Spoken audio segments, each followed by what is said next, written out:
Welcome back to Alyssa's Movie Takes. Today I'm going to be looking at two offerings that can either be seen as counter-programming to the Super Bowl or the rom-com date night movies for Valentine's Day, because this year they both fell on the same weekend. I'm going to be looking at Death on the Nile and Marry Me, which features J-Lo and is a rom-com. Both of these can be seen as tales of the rich and lonely. One that ends happily for the rich lady and one that ends not so happily for the rich lady. And based on the titles, you can guess which one is which. So Death on the Nile is Kenneth Branagh's latest offering in the Agatha Christie genre, after last giving us Murder on the Orient Express in 2017, and this movie was originally slated to come out in 2019, and then because of COVID and some scandals involving Armie Hammer, it is only coming out now in 2022. Death on the Nile did win the box office race this weekend, and Marry Me had a solid run for, COVID times and people being able to stream it at the same time on Peacock if they wanted to, when the Olympics is also there and the Super Bowl is also on NBC. So, you could just watch the Super Bowl and then watch Marry Me, or, watch the Olympics and then watch Marry Me, because you already had the subscription that you paid $5 for that you'll probably just cancel at the end of the Olympics and the Super Bowl. But there you go. So at least they played their cards right. I watched it on streaming. I did not pay to go see Marry Me. I did go to see Death on the Nile in theaters, though. So these are tales of the rich and lonely. Who are our rich female protagonists, socialites in the limelight? The first is Gal Gadot in Death on the Nile, and then Jennifer Lopez as Kat Valdez in Marry Me. And they also both marry sort of the common man on a whim rather quickly. One ends well for our rom-com heroine, Kat Valdez, and one ends poorly for our Death on the Nile star, Gal Gadot, as a socialite named Lynette.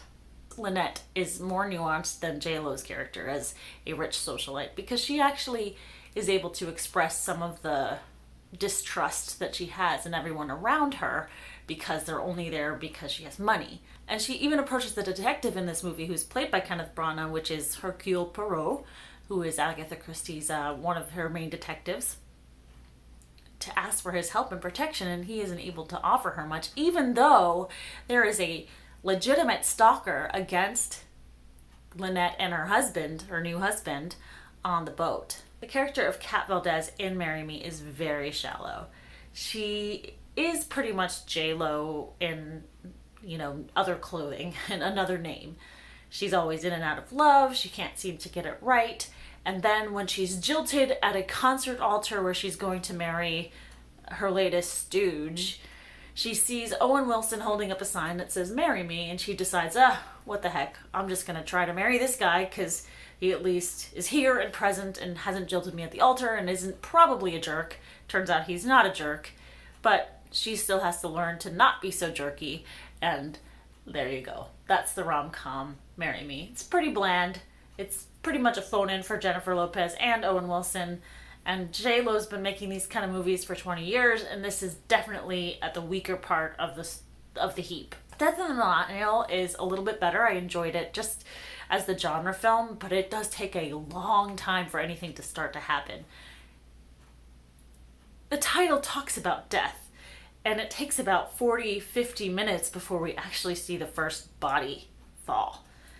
And by the end of it, we do have a high body count at three deaths, but leading up to it, you're just like, this is a lot of character development. And I think part of the reason that we're getting this is because some of those title characters played by the stars don't make it to the end of the movie, and I think that they wanted to milk all the screen time they could before they bit the dust. Now, if you like ensemble films, this is interesting. I mean, it's not the best, but it's interesting. And Death on the Nile is a good popcorn flick. Now, is something like Knives Out in the same genre so much better? Yes, absolutely. It's so much better. But I don't mind the spectacle of something like, let's just pretend we're on a holiday to Egypt, and in the middle of that, we're going to throw in some murder. Okay, that sounds fun to me. Marry Me is just boring, and I wish we had some better rom-coms coming out, but it's just difficult because they don't really sell as much in theaters anymore, and On streaming, you're pretty much stuck with your Hallmark or Netflix rom-com genres, which are more sugar-coated rom-coms where it's just fantasy. This is really just fantasy too. But if you had to choose between the two of them, I would go see Death in the Nile in theaters rather than Marry Me. But neither of them is fantastic. So you might just skip them both or just wait for streaming or stream it on Peacock while you wait for the Olympics. So that's my quick take on Death on the Nile and Marry Me. If you like what you see, please subscribe, comment below on what your take is, what you picked this weekend to see, and I will talk to you soon.